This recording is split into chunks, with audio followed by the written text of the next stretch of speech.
हरे हरे, हरे राम राम राम हरे हरे, हरे कृष्णा। सभी श्रद्धालु भक्तों को मैं मोहन कृष्णदास भगवान श्री कृष्ण की दिव्य वृंदावन लीलाओं में स्वागत करता हूँ। हम बहुत ही आनंदमय भगवान की गोवर्धन लीला श्रवण कर रहे हैं। गिरिराज महाराज पतित पावन हैं, भक्तों के सारे मनोकामना पूर्ण करने वाले हैं और कलयुग के जीवों को उद्धार करने के लिए वो अब भी उपस्थित हैं। जो भाग्यशाली होते हैं वो उनका दर्शन तथा परिक्रमा और उनकी आराधना करते हैं। गिरिराज महाराज की जय।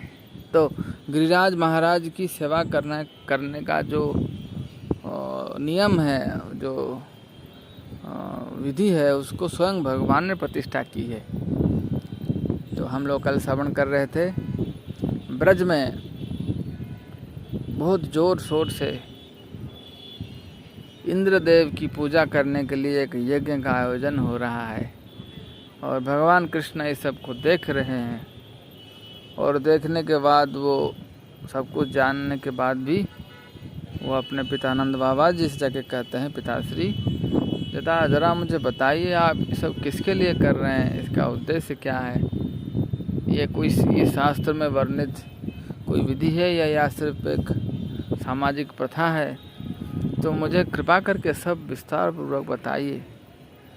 पहले तो नंद बाबा ने भगवान कृष्ण के आग्रह को अनदेखा कर दिया। बोले छोटा बच्चा कुछ पूछ रहा है, इसीलिए कुछ उत्तर नहीं दिए।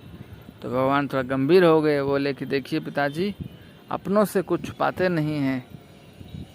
कोई अगर अपने शत्रु से कुछ छुपा दे, लेकिन मैं तो आपके अपना हूँ, आपके अपने पुत्र हूँ, तो मुझे किस बात के लिए आप छुपा रहे हैं? मुझे कृपा करके सब बताइए। इस तरह भगवान का आग्रह देखकर नंद बाबा उत्तर देने जा रहे हैं। On hearing this inquiry from Krishna, Maharaj Nanda replied, "My dear boy, this ceremonial performance is more or less traditional." पहली बात नंद बाबा कहते हैं, मेरे प्रिय पुत्र, मेरे बच्चे, ये जो पूजा है ये एक सामाजिक रीति है, एक प्रथा है। Because rainfall is due to the mercy of King Indra. जब बारिश होती है इंद्र देवता की कृपा से होती है। And the clouds are his representatives, और बादल उसके प्रतिनिधि है, उनके प्रतिनिधि हैं। And because water is so important for our living, और जल हमारे जीवन के लिए बहुत ही महत्वपूर्ण होता है। We must show some gratitude to the controller of this rainfall. इसीलिए जो वृष्टि को नियंत्रण करते हैं उन देवता को हम अवश्य हमारी कृतज्ञता व्यक्त करना चाहिए। महाराज इंद्र, जो कि स्वयं महाराज इंद्र हैं, we are arranging therefore to pacify king Indra. इसलिए हम सभी ये सब व्यवस्था इंद्र भगवान को संतुष्ट करने के लिए कर रहे हैं। Because he has very kindly send us clouds to pour down a sufficient quantity of rain for successful agricultural activities। क्योंकि उन्होंने कृपा करके हमारे खेती के लिए यथेष्ट रूप में जल वर्षाया है। Water is very important, without rainfall we can not farm or produce grain. जल हमारे लिए बहुत ही महत्वपूर्ण है, बिना जल के हम कुछ उगा नहीं सकते, कुछ भी हम जो अनाज है वो पैदा नहीं कर सकते। And without grain we can not live, और बिना अनाज के हम जी नहीं सकते। Therefore rain is necessary for successful religious ceremonies. इसीलिए एक धार्मिक अनुष्ठान को सफलता के साथ संपूर्ण करने के लिए अनाज की भी आवश्यकता होती है। इकोनॉमिक डेवलपमेंट और अर्थ उपार्जन के लिए भी अनाज ज़रूरत है, और अल्टीमेटली लिबरेशन और अंत में मुक्ति प्राप्त करने के लिए भी अनाज की आवश्यकता है। वास्तव में धर्म, अर्थ, काम, मोक्ष ये सारे अनाज के द्वारा संभव होता है। अगर हम जो भोजन करते हैं वो भोजन सही हो, पुष्टिकर हो, हमारे शरीर को शक्ति देने वाला हो, शुद्ध हो, पवित्र हो, तो उसको खाकर हमारे जो दिमाग है, हमारे बुद्धि वो अच्छी तरह से विकसित होती है। इसलिए कहा जाता है ना कि आहार शुद्धौ सत्व शुद्धौ, सत्व शुद्धौ ध्रुवा स्मृति, ध्रुवा स्मृति लब्धा विप्रलब्धा। तो आहार शुद्ध होने से हमारे चेतना शुद्ध होता है, चेतना शुद्ध होने से हमारे स्मृति शक्ति शुद्ध होती है, और स्मरण शक्ति जब शुद्ध हो जाती है तो हमारे मोक्ष के द्वार खुल जाते हैं। So we should not give up this traditional ceremonial function. इसलिए महाराज नंद कहते हैं इतने सारे उपकार महाराज इंद्र हमारे लिए करते हैं, इसीलिए हमें इस सामाजिक जो प्रथा है इंद्र भगवान की पूजा करना, ये जो कौलिक प्रथा है, बहुत सारे हमारे पिछले हमारे जो पूर्व पुरुष हैं, पूर्वज हैं, उन्होंने ये सब किया है, इसीलिए हमें इसको बंद नहीं करनी चाहिए। If one gives it up being influenced by lust, greed or fear, अगर कोई इसे पूजा को बंद कर देता है काम के कारण, क्रोध के कारण या भय के कारण, लोभ के कारण, then it does not look very good for him, तो ये उसके लिए अच्छा नहीं होगा। After hearing this, Krishna, the Supreme Personality of Godhead, in the presence of his father and all the elder cowherd men of Vrindavan, spoke in such a way as so as to make the heavenly king Indra very angry. तो भगवान अंतर्यामी है, वो सभी के सामने महाराज नंद अपने पिताजी और दूसरे जो नंद ब्रज के वरिष्ठ गोप थे, उन सबको भगवान इस तरह कुछ कहने लगे जिसको सुनकर इंद्र बहुत ही गुस्सा हो जाएंगे। He suggested that they forgo the sacrifice. उन्होंने कहा कि हमें ये यज्ञ बंद कर देनी चाहिए। His reasons for discouraging the sacrifice performed to please Indra were twofold. तो उन्होंने जो कारण बताया क्यों हमें यज्ञ बंद करने चाहिए, उसको दो भाग विभक्त कर सकते हैं हम। First, as stated in the Bhagavad Gita, there is no need to worship the demigods for any material advancement. जैसे भगवद गीता में भगवान कहते हैं किसी भी भौतिक प्रगति के लिए हमें देवताओं की आराधना करने की आवश्यकता नहीं है। All results derived from worshipping the demigods are simply temporary. क्यों नहीं है? क्योंकि देवतागण हमें जो भी आशीर्वाद देंगे, जो भी हमें वरदान देंगे, वो अल्प क्षणिक होता है, वो स्थायी नहीं होता है। And only those who are less intelligent are interested in temporary results. अंतवत्तु फलं तेषां तद्भवति अल्पमेधसाम् देवान् देवजजो जानति मज्जाजिनोऽपि जानति माम्। तो भगवान कृष्ण स्पष्ट रूप से कहते हैं कि जो देवताओं की उपासना करते हैं उन्हें जो फल मिलता है, ये फल नष्ट हो जाता है समय के साथ। इसीलिए जो अल्प बुद्धिवान होते हैं वो देवताओं की आराधना करते हैं। Second, whatever temporary result one derives from worshipping the demigods is actually granted by the permission of the Supreme Personality of Godhead. देवतागण जो हमें आशीर्वाद देते हैं, वास्तव में वो पूर्ण पुरुषोत्तम भगवान से ही आता है। Without the permission of the Supreme Personality of Godhead, one cannot bestow any benefit upon others. भगवान की बिना अनुमति के कोई किसी को आशीर्वाद नहीं दे सकता।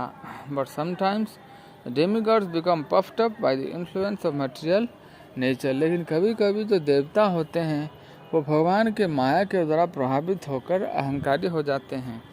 Thinking themselves all in all, वो अपने आप को सब कुछ मान बैठते हैं। They forget the supremacy of this personality of Godhead. वो भगवान के जो दिव्य स्थिति है, सर्वश्रेष्ठ स्थिति है, उसको भूल जाते हैं।